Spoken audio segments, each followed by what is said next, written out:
Bonjour Monsieur Druon.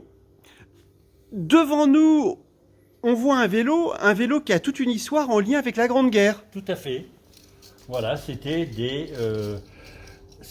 un petit effectif de 400 soldats qui étaient issus des chasseurs alpins et qui étaient équipés donc de ce vélo pliable qui, à l'époque, bon, je crois qu'il doit faire 13 kilos à peu près.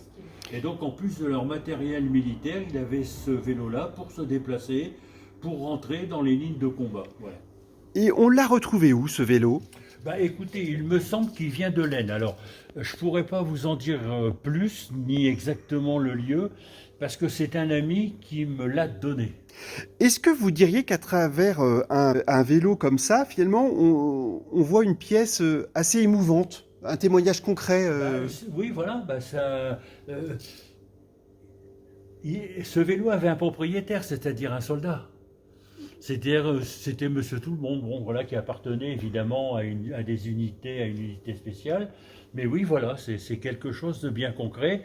Et puis en plus, de par le faible nombre de soldats qui étaient mis en réserve pour cet effectif-là, c'est quand même, je dirais, un document assez typique et assez important, hein.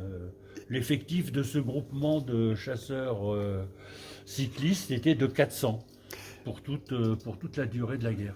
Et vous êtes d'accord pour dire finalement, ce vélo est parlant de ce point de vue-là, et c'est quelque part ce que vous dites, finalement, la Grande Guerre, ce sont des parcours, des trajectoires, il y avait des êtres humains en dessous des uniformes. Exactement. Vous savez, chaque mètre de tranchée a son histoire particulière.